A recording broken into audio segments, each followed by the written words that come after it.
A new villain from The Flash appears in the wrong neighborhood. Reed's bittersweet reunion with his father reveals some very important information that may just blow up in somebody's face. Speaking of blowing up in somebody's face, we have a special guest today. We're talking The Gifted, Season 1, Episode 8, Threat of Extinction. Let's go. You're tuning into the destination for TV superfan discussion, AFTERBUZZ TV. And now, let the buzz begin. Yeah! Oh, yeah! All right! Yes! We are back in the studio talking Threat of Extinction, which is one of the best episodes of the season so far. He's got the power. Super legit. He's ready to Still in blow us all character. up. Oh my God! I'm your host Stephen Lemieux, STPHNLEMIU on X on Twitter. Joining me today, Rick Hong's out of studio. He's still celebrating Thanksgiving. A mutant time stopped him on the 24th, and he's just stuck. Yeah. Maybe we'll get him back, but he's enjoying Groundhog's Day of Thanksgiving right now. But joining me, I have Stephanie Sabraw, What's up, everyone? You can follow me on Twitter and Instagram at Steph Sabraw. Michael Young, Hey guys, you can find me online at Youngsta, which is ONEYOUNGSTA. and joining us from The Gifted itself, ladies and gentlemen, we have a special guest. From movies to television, Raymond J. Barry's done it all, from over 100 theater productions to a successful Hollywood acting career, consistently working from the 70s onward. He's our most recently seen on TV in The Gifted as Otto Strucker, Reed's father.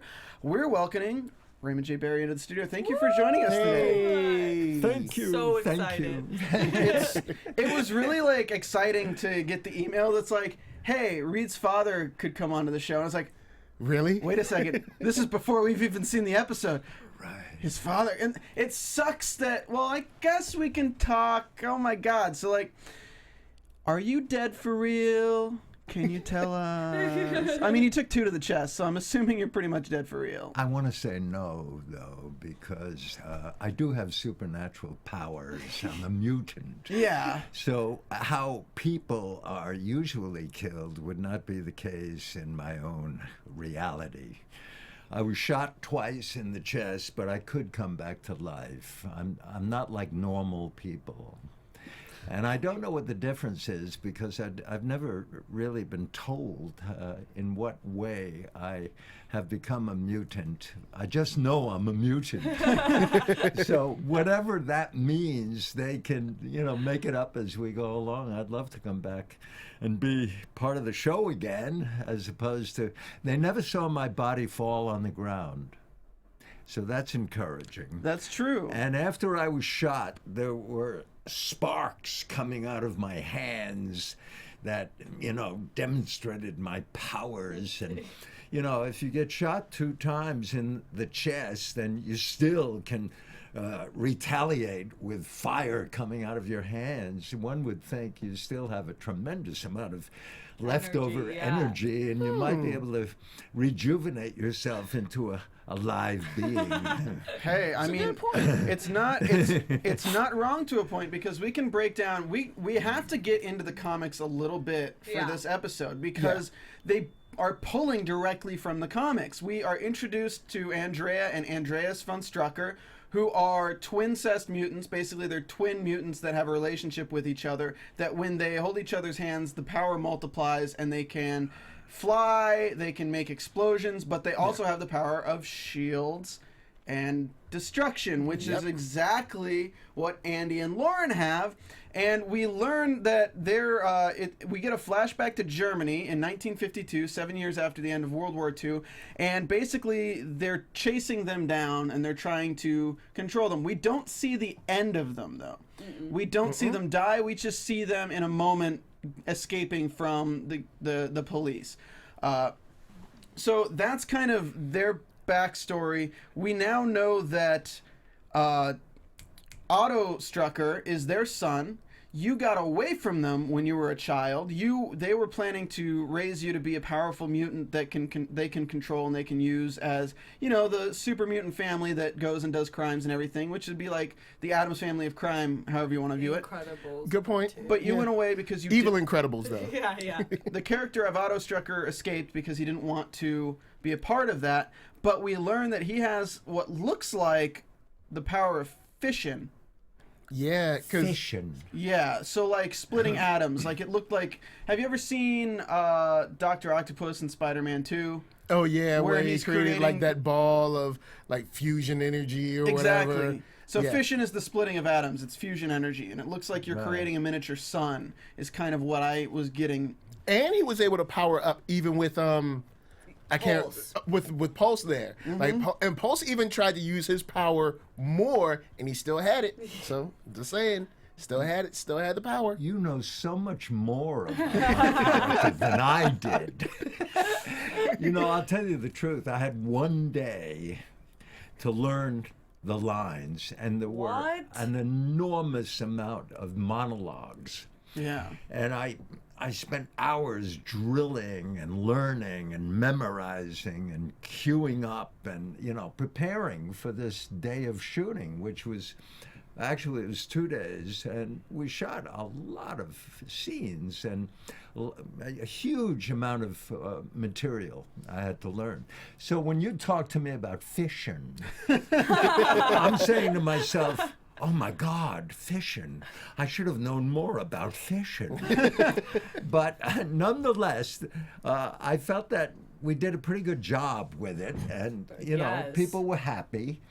And without knowing about fission, I was somehow able to embody the skin of this character. Totally. And, you know, I was delighted by just relating to the people with whom I was shooting each scene. You know, mainly the main guys, Steve.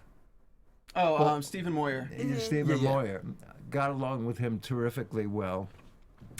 We'd take a break. He would look at his iPhone, and minutes would pass, and I'd sit there, and I'd say to him, "Pay attention to me." You sound And like me. he would laugh. And we had, you know, we could make each other laugh, and it made for a very good chemistry when we worked together. And because I knew my lines, I didn't have to reshoot and reshoot and reshoot. And I know he appreciated that. So Such you know, a great we had a episode. great time. What kind of direction do they give when they are telling you to use your powers in this? Because obviously all of that's done in post. They can't Yeah. exactly bring in a sun and have you create it in front of you. Yeah, very blunt, and I didn't quite know that exactly what was going on at first, but they told me to throw my hands out like that, so in front of me, and what they did was superimpose fire coming out of my hands and my eyes turned red, which I just opened my eyes as if something were happening to me, fission-wise, and And you caught a you know, trout. you know, and they filled in the blanks with special effects. Yeah. So you know, I didn't have to. They would have looked forever for an actor who could make fire come out of their hands, and they didn't have to, because all I had to do was open mine. So You know. you may not know the significance of everything your character did in this episode. That is true. But it basically blew the top off a lot and a Yes. lot of theories that can pertain to like everything throughout the season. With that, the character that you killed through blowing up the antique shop was a character that can disable mutant superpowers. So the fact that you are able to use your powers in that scene is a huge deal for the viewers. Very big deal. So it basically opens up the So floodgates cool. for the Von Struckers being immune to other mutants' powers in certain ways. Whether that's just they're so powerful that they can go past the disablement from Pulse, or whether other people's powers just don't work on them. Yeah. I think we're going to see that if Esme tries to use her telepathic powers on the kids and it doesn't yeah. work, or something like that. We're also have to figure out, because your scenes give a lot of information on who you were, why your estrangement with Reed was so important. There's lots of powerful emotion in the scene where Reed says, "You didn't care about me at all." That was a really powerful moment in the episode where you lash out saying that everything was for Reed. I have a few quotes Oh, written down. that's right. I remember that. And Yeah. This was the best episode so far to me. I'm so Yeah, because emotional. Is what that we true? got. Yeah, seriously, because like he was saying, it opened up a lot of the questions that Right. the viewers have been wanting to know. Well, the words they were full of exposition. information. Totally. You know, and that moment that you're talking about, where I kind of got excited with him, and I say, "How dare you say that? Everything I did in my life was for you." This is a dream And I come true. put that I'm in the scene. ferocious face on myself. It's for you, Steph. And it's a good thing because they answer. Thanks, Dad. They answered a lot of questions, but then kind of like opened the door to explore new things, and I thought that was really cool. And that's something that this show has done very well this season. Is like, we don't have to wait for things. They don't drag things out. They're like, no, okay, you've had this question for like an episode or two. Here's the answer. Now we're going to also open the door for some more exploration, but we're not going to like drag you on for, you know, the whole season just to find, you know, the answer to how your dad was or what your dad thought of you and all these things. Well, we're also bringing back themes to today as well as World War II. The Holocaust theme revives itself in this, in terms of, when you look at history, you're a character who is so closely tied in with a bad part of history, and he runs an antique shop, and as Reed says, he's always in the past. And with what your work was, it was, my parents are these white supremacist terrorist mutants that went around blowing people up, and I'm gonna end that gene. I'm doing research to destroy the mutant gene so people can't do that anymore. So my son isn't a mutant, so his kids aren't mutants. So that's really powerful. Meanwhile, you have at the underground the speech from John talking about, we can't just not accept everyone because of a few bad apples. So you have lines that really pertain to the present state of things and the past state of things, intertwining in a cool story that's not as on the nose as like other shows have been in terms of political agendas. So that's really cool. Plus we get that real cool tidbit of information that as soon as Reed says their powers, you're like, I failed, it came back. Oh, yes. Yeah. He says, no. Yes, I remember that. You amaze me. Now, You're like an encyclopedia of information about this show. You know more about it than I do, and I'm in it. Can I be in it? Really? anyone at Fox, call us anytime. How do you learn this information? You must study the script or something? I try to just research when things come up, but I try to remember. It's easy with shows that are good. That's the thing. It's like, me and Michael have covered shows that aren't very good in the past. So when it's a show that we're actually like super behind and we're super into, it's really easy because we come up with theories that pull from all these different storylines. So when you're pulling this minor information, the larger parts come naturally. Yes. So like with this, I just take notes on the quotes. Like I really like that quote. I liked the quote where you said "protect the world from them," because I remember that. You're giving information, but again, Reed doesn't know what happens when they hold hands. All he knows is has they held hands yet. Yes, and my character asks, did they hold hands? And right away you know there's something up. Like with regard to some kind of power. Do you think that this will, and of course this is something different.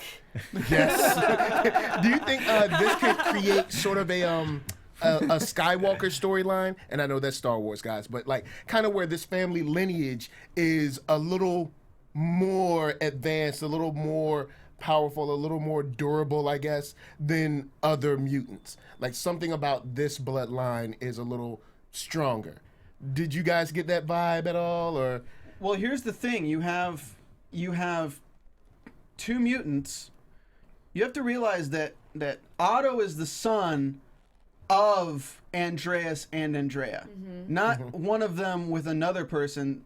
Yeah, so it's even more concentrated. Their power when they hold hands is immense. Yeah. Now they're having sex and they're giving birth to something together. Like that's literally concentrating their power into a child. Yeah. So I feel like Otto is like a concentrated version of a mutant, and anyone who comes from Otto, which includes Reed, which includes Reed's children, are concentrated mutants in terms of like they're just a step above. Which you're playing with this storyline alongside Polaris and Marco's giving birth to a child, and their powers complement each other very well as well. Wow, yeah. So I'm really excited to see where they're going to go with that, because you have a lot of storylines that are very different but kind of similar in their ways. Good point. Yeah, that does open the door for what Clarisse child could mean to the mutant underground, as well as the Strucker kids. Because of course at the end of the episode they hold hands, so I mean of course they don't know, but could they accidentally find out what that power does out in public where it could be more dangerous? Or maybe even inside of the mutant underground where it could be also dangerous to those living around them. So that's another question but it's a good question. It's a question that you're like, hey, I like this show. I like asking these questions because I enjoy what we're seeing. You also have to stop yourself on this train of thought too from time to time, because again, these are all assumptions. Yeah, true. Because again, Andreas and Andrea had those same powers and they held hands and it did one thing. We don't know that the kids are exactly the same. We don't know what combining their powers is going to do, whether it's going to cause explosions or something else. Right. We just know that based on previous history, that's what they did, but you know, it could be something completely different. Yeah, and in this show, I think they focus a lot on each mutant as being kind of in control of whether they want to be positive or negative and how much they want to destroy or be powerful in a good way. So I think Lauren and Andy could have maybe the same powers, but a totally different affect. Yeah, because the Struckers were of the same mindset. Yeah. The Von Struckers, they were both like, let's use our powers and blow these people up. But you have Andy who gets upset at things. You have Lauren who's like more like calmer and more thought out. Definitely more calm. So do their thought processes have to be the same for their powers to act that way? And are we going to see the holding hands activate when they're both in a similar situation, showing a same amount of fury? And I think that's what's interesting, because you see the end of this episode, they hold hands and nothing happens. You don't see a glow, you don't see any special effects. But they're also not trying, I guess, to make something happen. So there has to be will. Yeah. Okay. So I think choice. We're going to see, because I still think this war is coming to the underground. This war has to, they reinforced 2 episodes. You're seeing all signs pointing back to Campbell is like really trying to find this place now. Yeah. If they're in a spot where somebody's going to kill them both and they end up holding hands and they're both of the mindset of survival, use our powers, like I think that's where we're going to see it come out. Yeah. And that's going to be devastating, because they might blow up half the underground alongside the people who are attacking it. True. Or become a situation where even the mutants that they're with are kind of scared of them. Yeah. You know, the evolution of man is based on mutation. True. And it just occurs to me that we're talking about violence, destruction, wars as a result of mutations. Is Michelangelo a mutant? Is Jackson Pollock a mutant? Willem de Kooning, these brilliant painters? What about Faulkner, the great writer, or Dostoevsky? Are these people mutants? Man evolved from mutations happening to genes, which brought about a kind of human intelligence that makes us a species that can destroy itself or propagate itself further.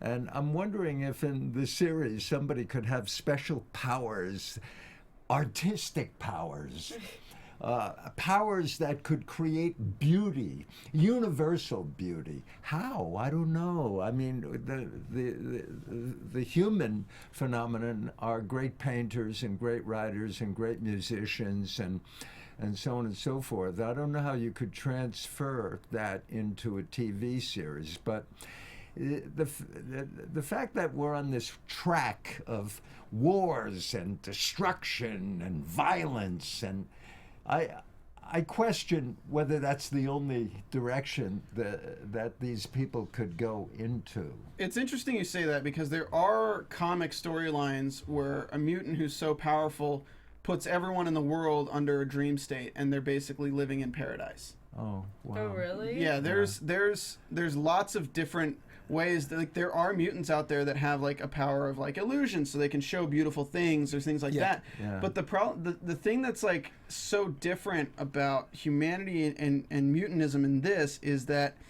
humans mutate, and it changes things very subtly. And I think what X-Men does very well is it speeds it up to the point that it changes a lot of things very quickly, and not everyone's the same. So like humanity has evolved over time to have larger brains, so everyone's got larger brains.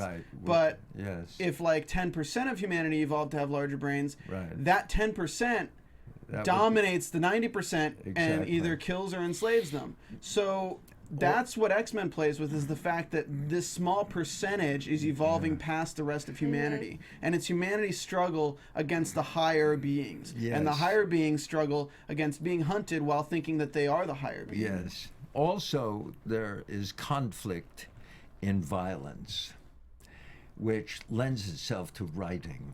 Yeah, it True. does. When you have that kind of conflict, you can invent a story where one person wants one thing and another mutant wants another thing, and then you have a tug of war and a storyline and so on and so forth. If everybody is hunky-dory, it doesn't work out the same. It doesn't lend itself to drama. Yeah. You know. You can show a beautiful fresco or a piece of sculpture, and then what?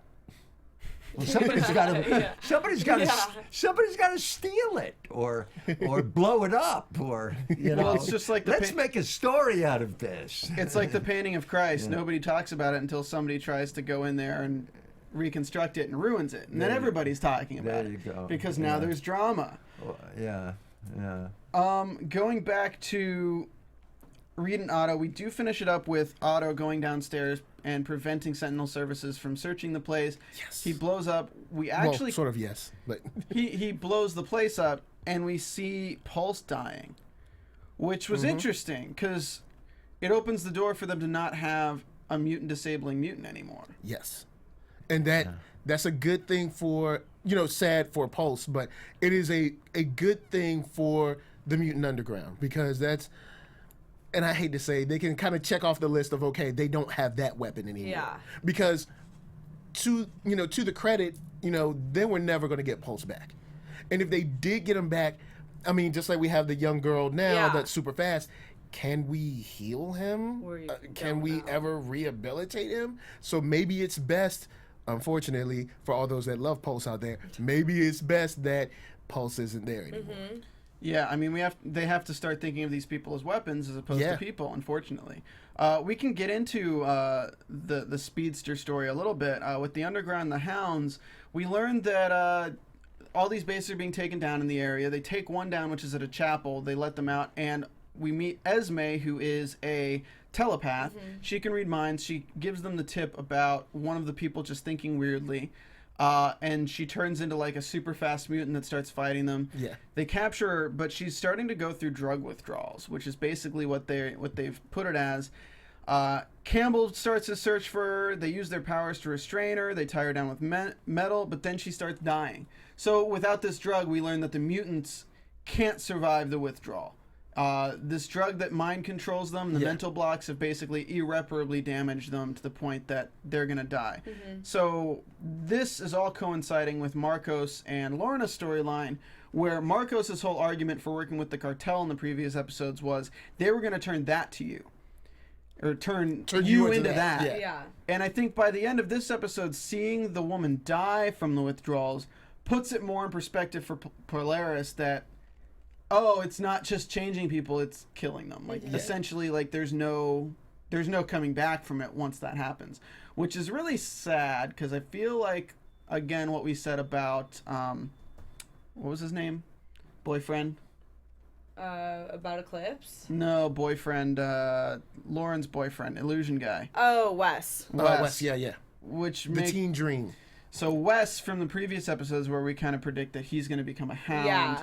That's not a good sign for him. And we saw outside of the Strucker business where the mutant where Pulse actually turned to him waiting for the injection. So they're hooked now so much that I don't even know if they know anything outside of getting their next fix, really. So I don't even know if they know that they're fighting other mutants or if it's just they're high all the time and they're kind of attacking and they don't really know what's going on. Well, looking at the withdrawal symptoms, it looks like one of those things, even if they knew, they wouldn't be able to do anything because the withdrawal symptoms basically look like they feel like death. Well, Amy Acker was saying that, or Amy Strucker, I'm sorry, was saying that the telepath couldn't read her mind because it wasn't her yet until she would be in her dying moments. Maybe that's when they would be able to get a glimpse of to who the new mutant was that was dying.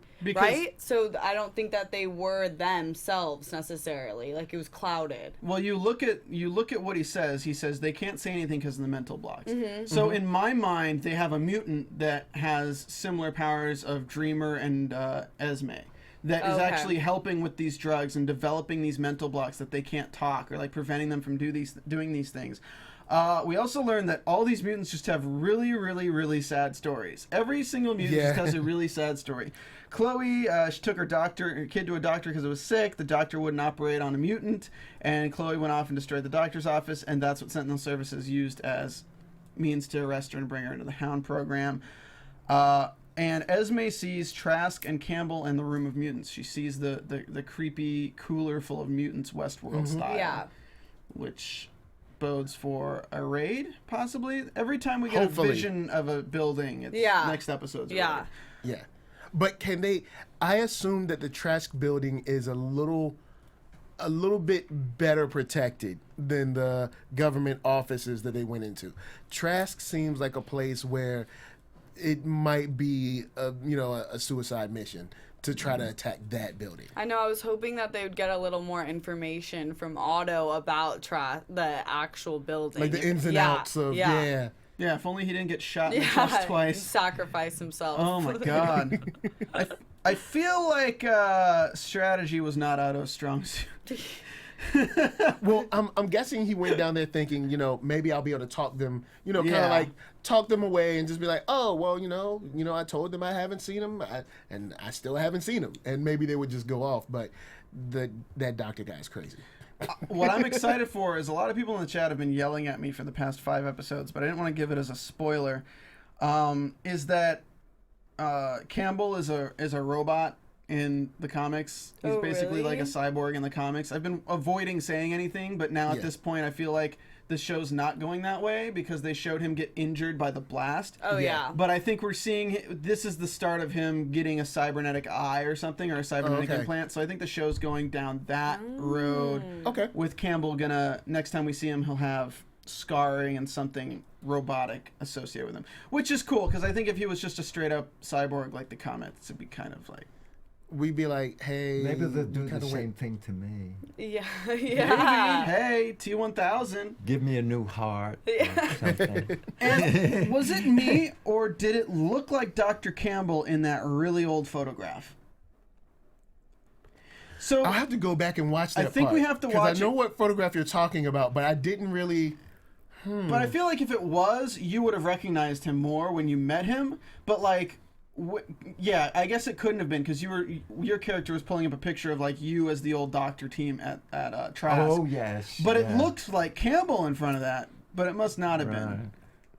Yeah, and he did say your studies led to his, so maybe that's not him. He was just it's just the guy that looked like him. But that would be interesting if say he was like a look, all I've watched is like Scrubs, okay? But maybe he was like a junior doctor. I don't know. Look, I know that's probably not real term. But he was like a junior doctor, and at that time, and then he took your studies of suppression and then changed it to make it, full blown, crazy mutant power, and you can't turn it off, and you're super hooked on it.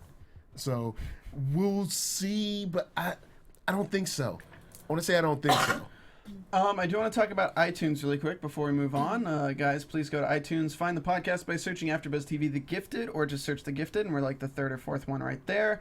The first one that actually has to do with this show, because the other ones are about like gifted children and stuff. So go there, rate us 5 stars, leave us a comment. We'll give you guys a shout out. What's the date? November 26th. So we're going to do these people doing their best, 4 out of 5 stars, doubting to MJR. Apparently some listeners are turned out because scheduling pisses the show after a few days after the TV program's air. I'd like the host to bring up the notion of passing privilege, the degree that exists among the mutants in the context of the show. The missed opportunity that the show is not using a character with ugly makeup as a principal character, and why we can't have an actor who isn't teen heartthrob attractive as a recurring character on a show where we root for people who are different. I don't know. It's Fox. It's all casting. I don't think that's like even a mutant thing. Yeah, because I think they're using that as like everybody looks. Because I don't think Andy's a teen heartthrob. No. I don't think everyone's like amazing looking. It's not like the Foster. It's not like a because Wes is definitely he's he was the teen dream. Yeah, he's the teen dream. Lauren's pretty. There was another girl I think we met. Wasn't the water girl pretty too? Wasn't Cora Jr.? She was pretty. Yeah, but I don't think they're like. But I don't think they're trying to push it. Yeah, I don't it's, think they're trying to push it like that. Yeah, I mean it's actors in LA, like they're casting from actors. Like, okay, moving on. Afro Shogun says great podcast, 5 stars. This is the water cooler talk I've been waiting for regarding X-Men and other mutant shows. Glad to see Michael Young back in a podcast. Miss him from Jedi Alliance. Flashlight and syrup are indicative of the wit of this show. Looking forward to more as the season goes on. And then we got another review from X Nunwired, who makes fun of me a little bit, but he gave us 5 stars, so I'll still shout him out. Chris Rock, Ninja Dude, Know It All Mayo, and Cool Chick. I think I'm Know-It-All Mayo. I think Rick is Ninja Dude, and I think you're Chris Rock.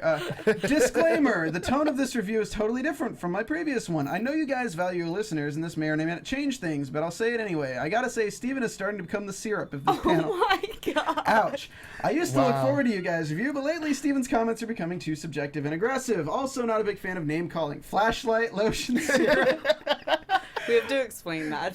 Yeah, I think you guys are being Flashlight. lazy at putting effort into remembering the character's name. No, we know the character's name. We know the character's name. It's just fun. It's just fun to It's create just fun. nicknames for characters. Probably trying too hard to be funny. Obviously, we do that. I expect more from Chris Rock, the Ninja Dude, Know-It-All Mayo, and Cool Chick. Know-It-All Mayo. Wow. Man, I gotta get a shirt. I gotta get a shirt that says that. You guys are doing so well in doing your reviews. Don't try too hard again. I think we're all X-Men fans here. Let's try to keep it positive. My rating should be 4 star, but I owe you guys the 1 star for addressing my previous feedback delaying. You gotta send me that one. Wow. Because it's like 3 We paragraphs. give nicknames to some of the characters on the show. Well, Steven's like Eclipse is the one with the sun powers. Flashlight. We call him Flashlight. Right. Dreamer's Syrup, because she's just very like Right. smooth. Yeah.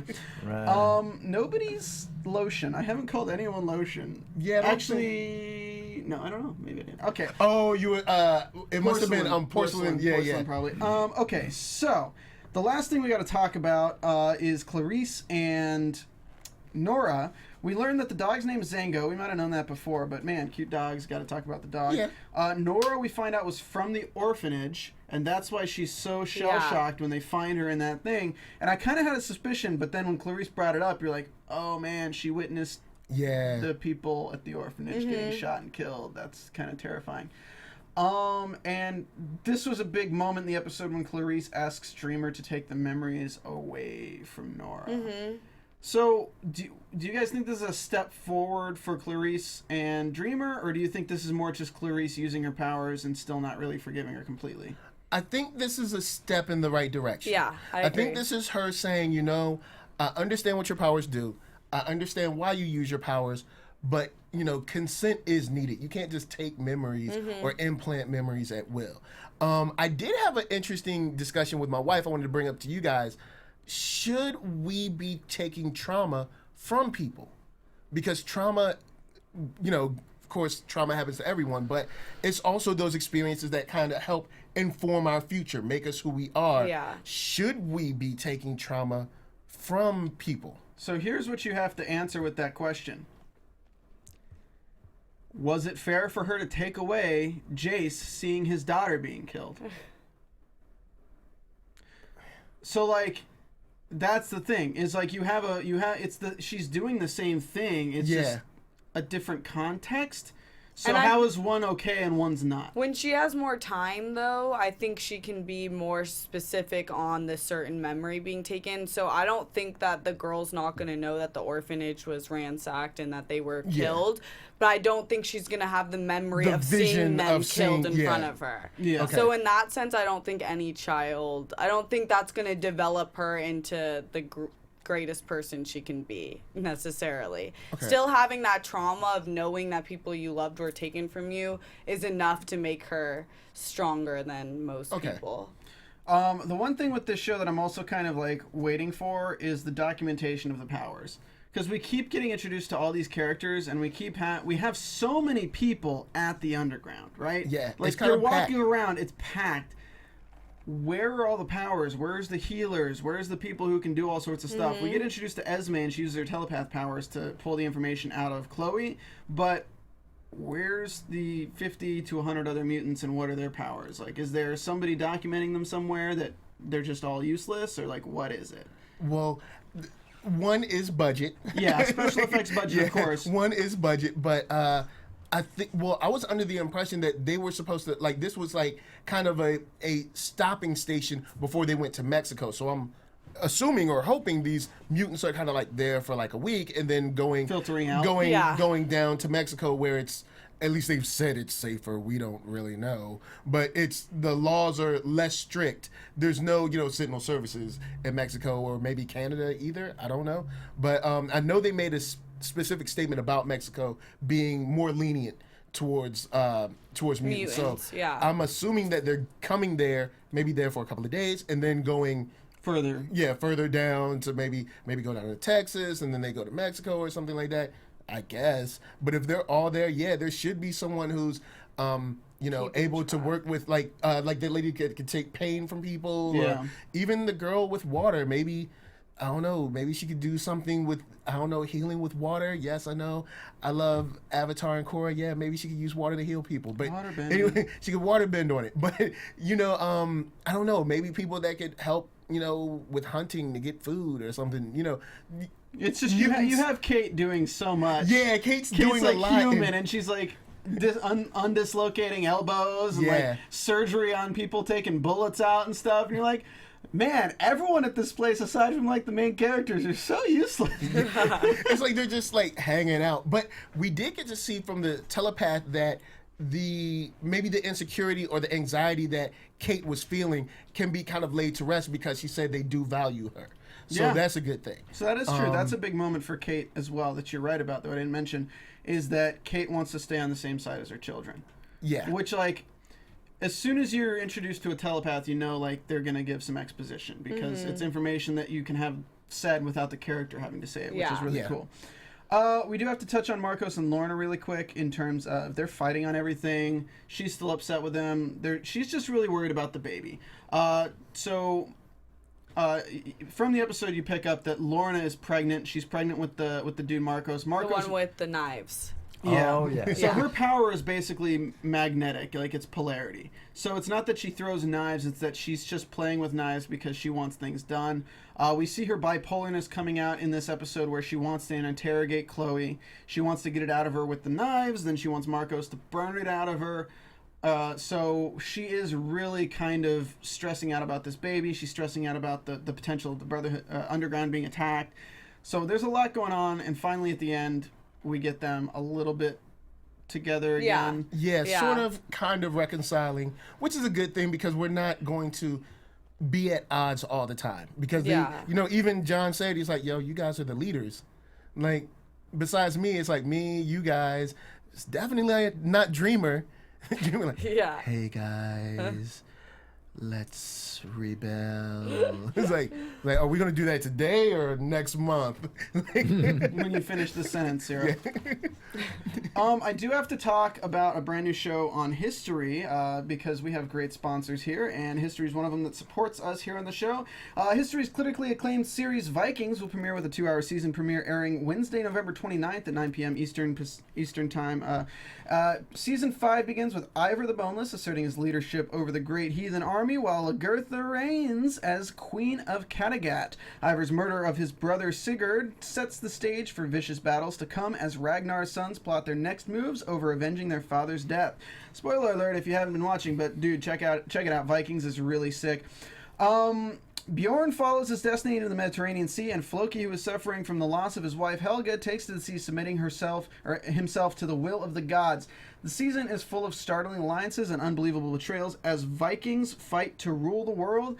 Guys, season 5, it's only 10 episodes, so you can check it out. You can get really on board pretty quick, and you can get caught up pretty quick. It's the critically acclaimed series from creator and sole writer Michael Hurst, Academy Award-winning film Elizabeth, and the Emmy and Golden Globe nominated series The Tudors. So, like, if you watch The Tudors, you're totally gonna be into it. And honestly, history's hit drama series Viking. It's a family saga that tells the remarkable tales of the lives and epic adventures of the raiders and explorers of the Dark Ages. Vikings, again, premieres November 29th at 9/8 Central, only on History. Check it out, guys. It's a really sick show. If you like Gifted, it's another really cool, like, it's a time period piece, but bloody and really talking about violence. That's violent. There's definitely some fights in there. If you're an action person and you really love the fights and the hard hitting action, you might want to take a spin on Vikings. It gets brutal. So back to Gifted. Speaking of brutal, getting shot in the chest a few times. How'd you get involved with the show in the first place? Did you have to audition, or did they just call you and say you were perfect for this role? Because you really do fit the role really well. They gave it to me. Nice. I don't blame them. That's what it's all about right there. Yeah. I did an audition. I'm not sure what they saw. I did a lot of TV this year, and maybe they saw me in Ray Donovan. I did 5 episodes, and Gotham. I did 5 episodes, and Ice. I did 5 episodes, and I did 1 episode of Feud, and and also I did 7 movies, including Purge 3. So. I've been out there. Maybe they saw something, and my agent, he sends tapes of all this stuff, and then, and then I get a call a day before. You got to learn 13 pages of monologue for tomorrow. Oh man! And that's the way it happens, But I didn't audition for it. What was like your favorite moment on set from taping this episode? When I said to Stephen, pay attention to me. Yelling at other actors. Oh my gosh, I've really grown as a person. I can say anything that comes to my mind. No, I can get away with it. And he laughed, and we both had a good, we could enjoy each other's humor. Mm-hmm. And that is so important when you're a stranger on the set. If you can make people laugh, I mean, it's just really, it lubricates the relationships. When I first started in this business, I'd walk onto a set or a location or a rehearsal, and I wouldn't talk to anybody, and everybody would think, oh my goodness, he looks like an axe murderer. I don't know if he shouldn't be around here or whatever. And everybody'd be tense, and I'd be tense, and my gosh, it's so much easier now. Just learn the words and be friendly to people and kick it out. And when you have to be mean, just do it. Was the atmosphere on set really lighthearted? Like the whole crew was super excited? Well, Stephen was certainly lighthearted, and everybody was nice and relaxed, and I didn't see everybody. I worked primarily with Stephen, but everybody was cool. It was a very comfortable. I was in Atlanta, Georgia, to film this, and that was an event in itself because I stayed for an extra day, and I saw a very close friend of mine and someone I've known for 50 years, and that was kind of a momentous event, which was part of the shoot for me because I was looking forward to that. And I tell you, it was like water off a duck's ass. It was cool. It was cool. That's the first for this after show, guys. There you go. Yeah. Did you have to, in your acting technique, how did you channel something to get to that point of like seeing a son for the first time in 20 years? You know, I'll tell you something. I don't contrive beforehand. I don't say, this has to happen, that has to happen, this has to happen. I don't plan it. I take it from what's going on in front of my eyes. And the result of that is that I'm looser, I'm relaxed, I am open to stimuli, I breathe into whatever is happening, and things are spontaneous as a result of that. And I add one element, I believe it. Very simple. Interesting. It used to be so much more complicated when I was studying acting and getting into it. And, you know, for the first time, it was a very muscular approach and very intellectual, as opposed to, look, I'm looking at your face right now, and that's real, and that stimulates me to be talking the way I'm talking. Mm-hmm. You know, you're real. Wow, you're very attractive. Yeah, I look at her. Whatever. You know what I'm saying? I mean, the flesh. So you're just flesh. like in the moment. You stay in that. Stay in the moment. Just be there. Be open to stimuli. Be open to what vibe people throw out to you. And, you know, I'll tell you another thing. I got a lot going for me, baby. All I have to do is be. Yeah. I don't have to pretend to be whatever I am, masculine, ferocious. You know, if there's the right stimuli, I'll become whatever I have to be.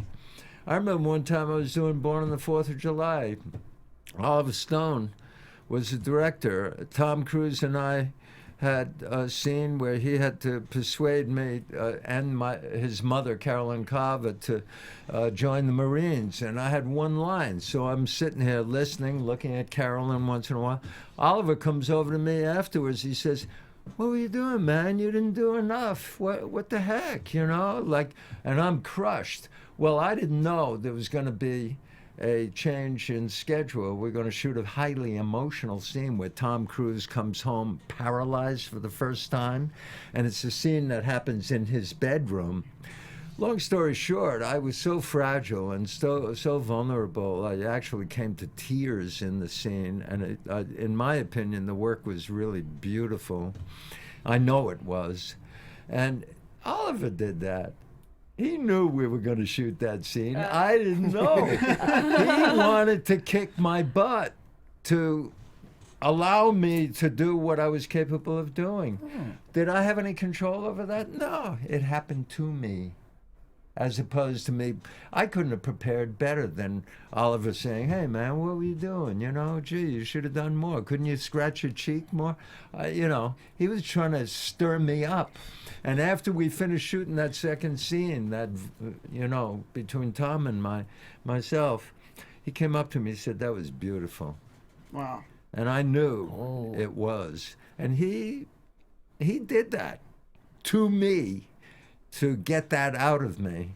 Wow. You know, I couldn't have planned that. You know, whatever. With this episode, did that happen, anything like that happen, where you weren't necessarily, because I know you didn't know the show as well as we did, as you said, but you really were like the perfect father for this show and this episode. I'll tell you something. I wasn't shy. I came very well prepared. Word perfect, really knew the stuff. I could stand on my head and recite every line like bum, bum, bum, bum, bum. And because I've been doing this for 55 years, I mean, if you're not confident by this time, get over it. You know, it's about this time. It's about become that time. a construction worker, for goodness sake. Do something else. Yeah. But the point is that, in answer to your question, no. that kind of vulnerability did not happen. But there was a kind of relaxation in the work. And I am a father. I got 4 kids. Yeah. You know. Are they all mutants? They're all mutants, like all of us. They range from age 45 down to age 9. Oh, wow. Yeah, quite a spectrum. 45, 26, 17, and 9. 2 boys and 2 girls. Whoa. Wow. 3 of them are from my current wife, with whom I've been married for 28 years. Congratulations. That's awesome. Wow. Yeah. Is there anything you want to promote right now? We have to get off the air in just a second. Yeah, my website is raymondjbarry.org. You can see all my paintings, my visual work, which I've been doing for 50 years. And sculpture, right? And sculpture, yeah. I saw that. It's awesome. raymondjbarry.org. And as far as anything else, I don't know. You guys, I promote you guys. I don't even know what this is. What is this, radio? Or what? Well, we did have one question from the chat. Ivan Soto asked, do you enjoy working in genre entertainment? Like 100, The Gifted, Gotham, like sci-fi, comic book stuff. Do you enjoy working in that a little more now? Or is it just kind of like you take it as it comes and you read it and you're like, oh, this is cool? I take it as it comes. I enjoy people. I love acting. I love people. It beats working. You know, it's not work. It's like, you know, I love it. I love people. I love to be around people. You know, it's fun. I work with you. You know, it's like, okay, and then, you know, and it was hard. You know, I when I first started doing it, I was in college. I was at Brown University. And I was a football player, and some guy came up to me and said, "You want to be in a play? We're looking for somebody to play Hal and William Inge's play Picnic." And I said, "No, man." He said, "Come to my class," and they're moving to Stravinsky, you know, like lyrical movement. And he says, "Come on, Ray, come on up on the stage and do it yourself." So I'm an athlete, right? So I get up there and kick ass, and you know, I was hooked. You know, all right. The same guy got me into Yale Drama School after I graduated from Brown. Cool. Yeah. That's cool. But it took me years to get to the point where I'm at now in terms of relaxation. Yeah. You know, I was uptight. I was an athlete. I was trying too hard. You know, you can't do that. You just got to be. You know. Well, we want to thank you for being here tonight. Thank you. Seriously. Yeah. We are out of time, so we have to wrap it up. But where can we find you, Michael? You guys can find me online on YouTube. Just search up Nerd Soul, one word, NERDSOUL, and on Twitter at OneYoungsta, which is ONEYOUNGSTA. And Stephanie? You can find me on Instagram and Twitter at Steph Sabraw, SABRAW. And then you said RaymondJBarry.org. That's correct. RaymondJBarry.org is my website. Cool. Everyone check it out. Please tweet the hashtag so you can check it out, or check out the fan page on Facebook, Raymond J. Barry. Follow me on Twitter at Stephen Lemieux, STPHENLEMAUX. As usual, hit that thumbs up button and then comment after this live stream's over so we can talk about stuff with you guys and read your comments, and we will see you guys next week. Woo! From executive producers Maria Menounos, Kevin Undergaro, Phil Svitek, and the entire AfterBuzz TV staff, we would like to thank you for listening to the AfterBuzz TV network. To watch or listen to other after shows and post comments or questions, be sure to visit AfterBuzzTV.com. I'm Sir Richard Wentworth, and this has been a presentation of AfterBuzz TV. Buzz you later. The views expressed herein are those of the hosts only and do not necessarily reflect the views of AfterBuzz TV or its owners or principals.